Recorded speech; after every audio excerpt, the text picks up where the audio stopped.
Selamat pagi bosku, jumpa kembali bersama saya Cecilia dari Pilar Mas Investindo Sekuritas. Touch your heart, touch your profit.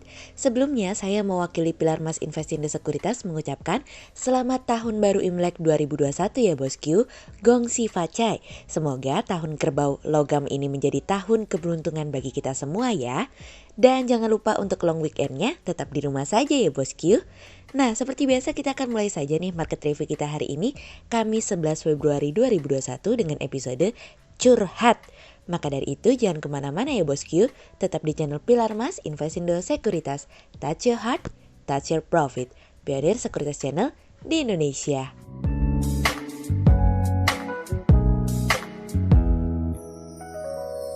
Seperti biasa kita akan mulai dari Global Economics Calendar. Ada berita dari US MBA Mortgage Applications yang turun dari sebelumnya 8,1% menjadi minus 4,1%. Kemudian ada dari US CPI month on month yang naik dari sebelumnya 0,2% menjadi 0,3%. Sementara year on year tidak berubah di 1,4%. Kemudian ada dari US Wholesale Inventories month on month yang naik dari sebelumnya 0,1% menjadi 0,3%. Kemudian kita beralih ke corporate news. Ada berita dari PT Steel Pipe Industry of Indonesia Tbk atau ISSP yang targetkan peningkatan utilisasi produksinya dari kontan.go.id. Kemudian ada dari PT Jasa Marga Tbk atau JSMR yang menargetkan dapat mengoperasikan 67,91 km jalan tol tahun ini dari kontan.go.id. Kemudian ada dari PT Aneka Tambang Tbk atau Antam yang fokus perkuat bisnis komoditas emas dari hulu hingga hilir dari kontan.go.id. Kemudian pada perdagangan hari Rabu tanggal 10 Februari 2021, IHSG ditutup menguat sebesar 20 poin atau 0,33% menjadi 6.201. Sektor aneka industri, pertambangan, perdagangan infrastruktur, properti, keuangan, industri konsumsi bergerak positif dan menjadi kontributor terbesar pada kenaikan IHSG kemarin. Sementara investor asing mencatatkan pembelian bersih sebesar 279 miliar rupiah. Kemudian kita akan masuk ke market review kita hari ini. Cerita hari ini akan kita awali dari Om Powell curhat. Wow, pada akhirnya setelah kita membalas mengenai stimulus kemarin dan bagaimana tingkat efektivitasnya. Kemarin Om Powell juga ikut nimbrung ternyata loh bosku. Dirinya mengatakan bahwa pasar tenaga kerja Amerika saat ini masih jauh dari kata pemulihan penuh, sehingga membutuhkan dukungan dari anggota parlemen dan sektor swasta untuk mendukung tenaga kerja. Di hadapan Economic Club of New York, Om Powell mengatakan bahwa Amerika masih sangat jauh dari pasar tenaga kerja yang kuat, yang dimana manfaatnya terbagi secara luas.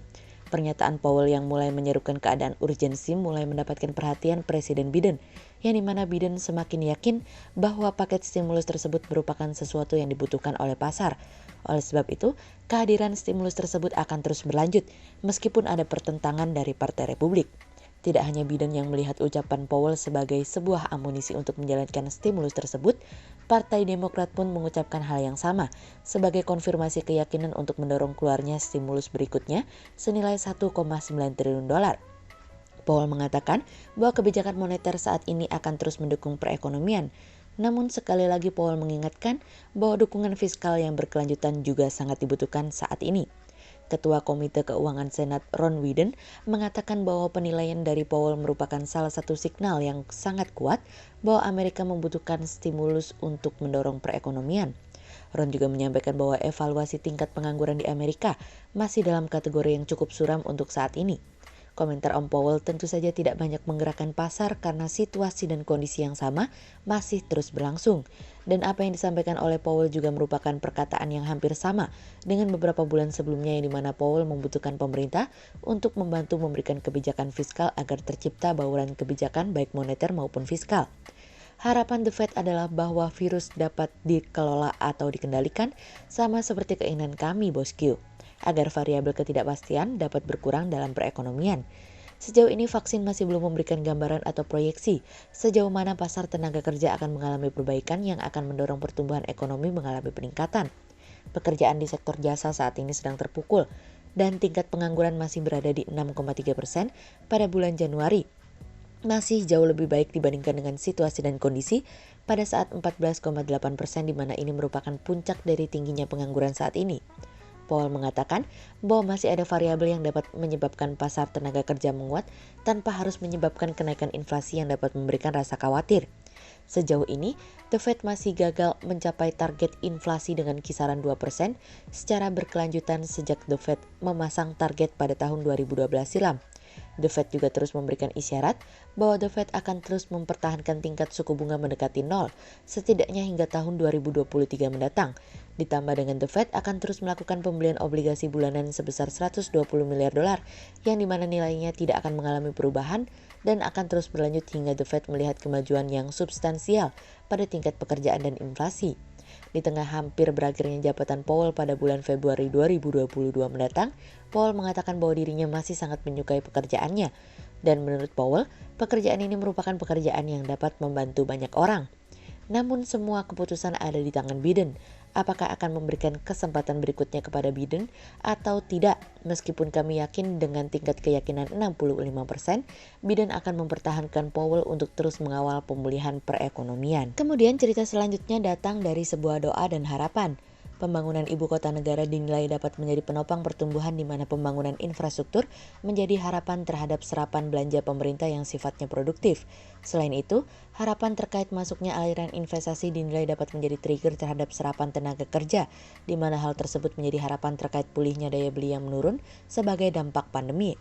Proyek ibu kota negara diproyeksikan dapat menyerap 1,3 juta tenaga kerja dan dapat mendorong investasi masuk pada tahun ini mencapai 5.817,3 rupiah hingga 5.912,1 triliun rupiah.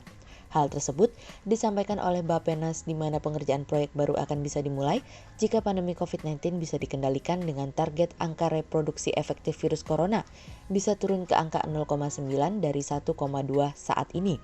Pemerintah akan melibatkan pihak swasta dalam pembangunan perumahan dan perkantoran, sehingga pemerintah tidak akan mengeluarkan dana yang besar dan tidak membebani APBN. Selain itu, Bappenas juga mengatakan pembangunan ibu kota negara akan menambah pertumbuhan ekonomi Kalimantan Timur sebesar 2,1%, sehingga dapat menjadi tambahan kontribusi bagi perekonomian Kalimantan secara keseluruhan. Kami cukup senang terkait dengan pembangunan ibu kota negara, karena hal ini juga mampu mendorong pemerataan pembangunan nasional yang tentu saja kita cita-citakan. Money flow tidak hanya saja bermain di daerah Pulau Jawa, tapi juga sudah mulai masuk ke berbagai pelosok daerah. Hal ini menjadi penting karena ketika pemerataan pembangunan nasional itu terjadi, yang naik bukan hanya saja pembangunan nasional itu sendiri, tapi juga termasuk pengembangan dan penerapan infrastruktur, teknologi dan informasi, yang dimana mendorong pemerataan penggunaan teknologi di seluruh Indonesia. Ketika infrastruktur teknologi dan informasi dibangun, tentu akan mendorong perekonomian digital yang selama ini kita idam-idamkan, bahwa Indonesia bisa menjadi bangsa yang lebih besar dan lebih hebat dari hari ini. Ketika perekonomian digital mengalami peningkatan, tentu saja ujung-ujungnya kesejahteraan yang mengalami peningkatan. Karena semakin membuat mata terbuka betapa pentingnya teknologi yang dapat mempermudah hidup masyarakat di Indonesia yang selama ini penetrasi dalam pemahaman dan penggunaan teknologi masih sangat minim. Sehingga berdasarkan technical analisa, kami melihat saat ini IHSG memiliki peluang bergerak menguat terbatas dan ditradingkan pada level 6.157 hingga 6.224. Berikut stock watch pilar Mas hari ini ya bosku. Yang pertama ada dari UNVR, kemudian yang kedua ada dari SMRA, dan yang ketiga ada dari KLBF. Berikut dua saham yang kami analisa hari ini ya bosku. Yang pertama ada dari WSBP atau PT Waskita Beton Precast Tbk yang membidik perolehan kontrak baru pada 2021 senilai 7,88 triliun rupiah. Di tahun 2021, di mana perusahaan menargetkan kontrak baru sebesar 7,88 triliun rupiah, target ini lebih tinggi 57,6% dibandingkan dengan target kontrak baru yang ditetapkan perseroan pada 2020 senilai 5 triliun rupiah. Untuk mendukung pencapaian tersebut, perusahaan akan membidik proyek internal dari grup Waskita sebesar 21% dan 79% dari eksternal. Proyek-proyek tersebut akan berasal dari swasta, BUMN, serta proyek pemerintah. Dengan adanya program proyek strategis nasional, tentunya memberikan peluang bagi perusahaan dalam membukukan kontrak baru. Sehingga berdasarkan technical analisa dalam tren pada jangka waktu short term, berpotensi untuk bearish dengan target 240 dan tingkat probabilitas sebesar 62%. Sementara dalam jangka waktu long term, berpotensi untuk bearish dengan target 205 dan tingkat probabilitas sebesar 50%. Kemudian yang kedua ada dari JSMR atau PT Jasa Marga Tbk yang menargetkan dapat mengoperasikan 67,91 km jalan tol tahun ini. Tahun ini, JSMR menargetkan mengoperasikan 67,91 km jalan tol. Adapun proyek jalan tol yang sedang dikerjakan adalah Jalan Tol Kunciran Cengkareng, Jalan Tol Cinere Serpong, Jalan Tol Balikpapan Samarinda, Jalan Tol Manado Bitung, dan Jalan Tol Japek 2 Selatan. Sebelumnya, sepanjang tahun 2020 di mana PT Jasa Marga Tbk menyatakan hingga akhir 2020, total panjang jalan tol yang dikelolanya mencapai sepanjang 1.192 km. Panjang tersebut termasuk dengan penambahan 29 km di tahun 2020. Penambahan panjang jalan tol tentunya memberikan efek positif bagi kinerja Jasa Marga di mana penambahan panjang jalan tol menambah pangsa pasar dan posisi Jasa Marga sebagai market leader di industri jalan tol. Sehingga berdasarkan technical analisa dalam tren pada jangka waktu short term berpotensi untuk bearish dengan target 4.250 dan tingkat probabilitas sebesar 60%.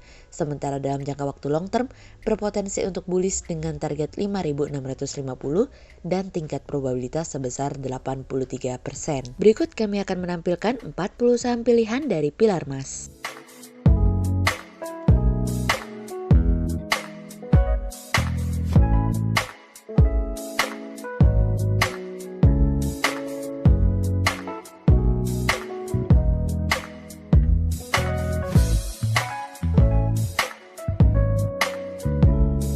Sekian untuk review market kita kali ini ya bosku. Untuk info lebih lengkapnya bosku bisa download PDF dengan klik link di bawah video ini atau bisa juga langsung akses ke website kami di www.pilarmas-investindo.co.id. Dan jangan lupa untuk selalu jaga kesehatan buat para bosku ya.